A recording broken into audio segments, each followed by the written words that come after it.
What's good? What's good, everybody? Welcome back to another episode of The Urban Platform Speaks. Make sure to like and subscribe as you tune into the channel. Check out the content. And with that being said, man, I want to speak on LeBron James and some comments that that some of the comments are recent, right? But I can I want to talk about how LeBron James really talks out of both sides of his mouth, and he don't.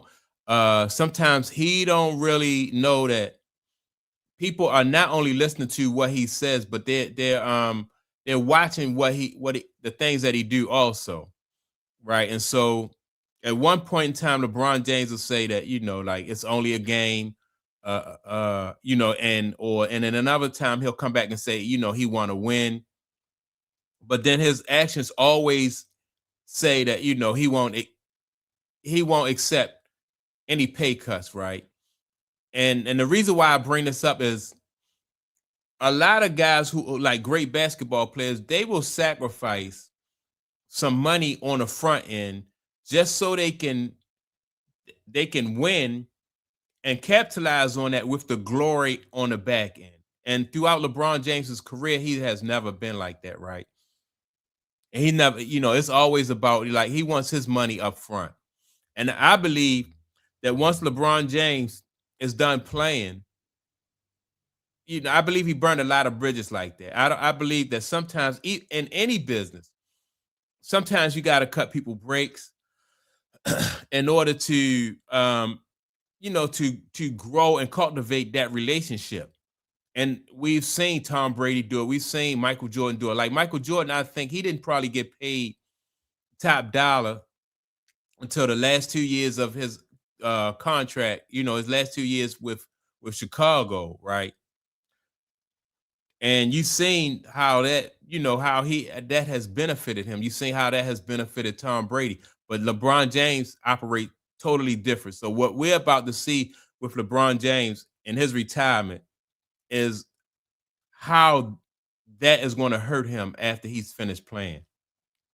But what I want to do right now is I want to play some audio from him and Steve Nash talking about what LeBron plans are and what, like what type of team that, what type of team that he want to play with. So here we go. Knowing you'd probably only want to go in a positive environment where you can win. Yeah, absolutely. Year 24 is not a starting at the bottom. Yeah. No, there's no way. There's no way. Just, winning is most important because you want to be excited about going to work every day. You want to be excited about, like I said earlier, winning the day, and being around a group of guys that, feel the same way and trying not to take steps backwards. Understand the season is a long marathon and whatever the case may be. But those building blocks throughout the course of the season is what matters to when you get to the marathon, and when you get to the sprint, which is now, the postseason. Yeah. Oh, so all right. So now he's saying that he said build those building blocks, and you don't want to have to start all over. And so what I have been saying the whole time is when you move from team to team, that's basically starting over. You have to learn different players and their tendency. You have to learn different. You have to build a chemistry with these guys. So, and that's how, in my opinion, that's how LeBron James has hurt his career. Hurt himself throughout the course of his career, like going from team to team. Right. So he'll say one thing, but his actions will say something different. Right. And so let me see. I want to get to another part of this video or this audio where what's the guy named Colin Cowherd speaks about LeBron James not willing to take the the minimum or take a pay cut at all in order to maybe help the Lakers out or help any team out that he's going to be with next year. It's just he wants his money up front. So let's listen to what Colin Cowherd has to say. LeBron James taking veteran minimum, quote, not in the cards at all. So I'm watching the Harden meltdown debacle, and you know what I was thinking of watching this? J.J. Redick, Lakers coach. Okay, I like Luka more than Harden. He's just a bigger, stronger athlete.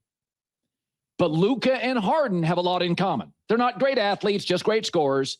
Never in the world's best shape. Step back, big part of their game. And ball-centric. Defensive liabilities. In fact, the one time Luka had playoff success, Dallas surrounded him with switchable, twitchy, long, young, athletic wings and rim defenders. You know, the two food groups the Lakers have none of. So it just interesting watching Harden. So when LeBron and company leak, their side leaks, not in the cards, will not take a player minimum. Well, sorry, guys, but you need about 3 assets, maybe 4 on that Laker team to protect Luka going forward. So, right. And this is where I said, like most franchise and superstar basketball players or superstar athletes will take a cut in order to, like I said, because if once you put your team win, then that's like, it looks good for him. It's his legacy, and that's something that he can capitalize on after his days of playing. But I don't know why, like for LeBron James, he have to have everything now. Everything has to be like right up front for him, and it's going to come back to bite him, in my opinion. the Lakers have talent. We've said that. They've got talent. But they've over-indexed in guys that need the ball that are also poor defenders. It's like the Lakers, you wake up for a Laker breakfast, you have 12 eggs, no toast, no sausage, no bacon, no butter, no coffee, no salt, but we got 12 eggs. They've over-indexed in offensive guys that need the ball that can't defend. So when LeBron says, and his camp leaks, veteran minimum off the table, you know what I see? A door slamming on beating OKC or San Antonio the next 5 years. Because taking a league minimum, you know, if you won't take the league minimum, then it puts a cap on your winning maximum. Right. And I'm sure that LeBron James understands that with him being in the league as long as he has been in the league, been around the league, and knowing that if LeBron, if they max out on what they can pay LeBron and Luka, then they can't bring in, you know, people who are going to be able to help those guys win. So if LeBron James and anybody, if anybody can make that type of sacrifice, would be somebody, you know, it would be LeBron James. But he's not willing to do that. He wants his money up front. And so the Lakers, in my opinion, have a decision to make. Like, do you move on from LeBron James, build around Luka, or do you keep LeBron James here and your team is limited? Like, if they go into next season with basically the same team that they have right now, no way they can compete with OKC. No way they can compete with the Spurs. I don't even think, like, you know, they may not even get out. They make it to the second round like they did this year. That is the absolute truth about the Lakers right now. If LeBron's not taking that minimum, winning maximum is absolutely capped. You watch Harden. I mean, the Knicks figured it out. We got to get the ball out, and it don't conflate that the Knicks don't love Brunson. They want Brunson to have that ball and have more energy late. They're protecting Brunson. That's how much the Knicks love him. We don't want our guy to have the ball 44 minutes in his hand.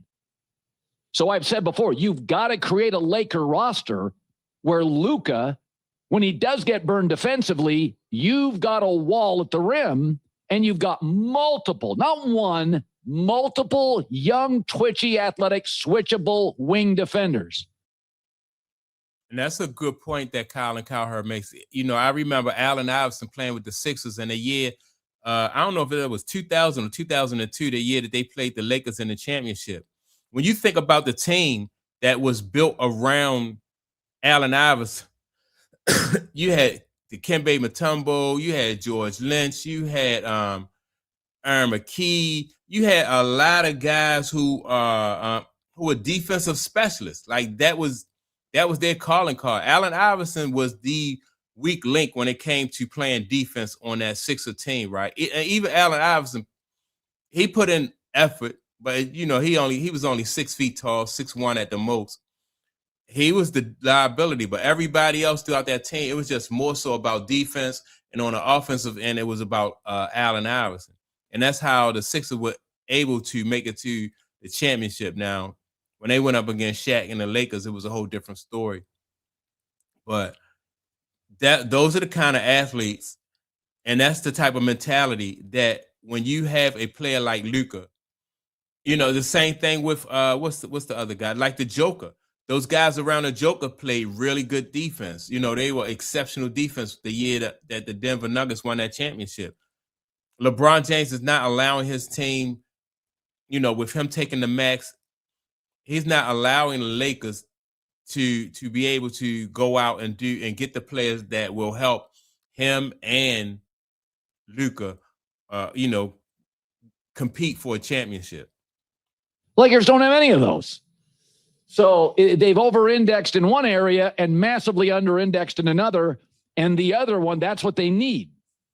So as I read that, what's funny is when the Lakers hired J.J. Redick, they were hiring LeBron's podcast partner. We're going to see how close they are. Yeah, that's an interesting statement too. I thought that last year, what's the guy, J.J. Redick, would really separate himself from LeBron James, because certain things that he needed to do in order for the Lakers to be successful would have been contrary to what LeBron James may have wanted them to do. But he didn't do that. He kind of sacrificed the team for LeBron James. But sooner or later, J.J. Redick is going to be put in a position where, as though, you got to put the team first over LeBron, and maybe this will be that year. But if the Lakers had not have made it to the playoffs this year, then J.J. Redick would be in trouble. But since they made it to the second round, that just gives J.J. Redick one more opportunity to, to show that he can, to right this ship. So that's my take on it. Make sure to like and subscribe. Also, don't forget to leave a comment, and I'll check you all out in the next video. Peace.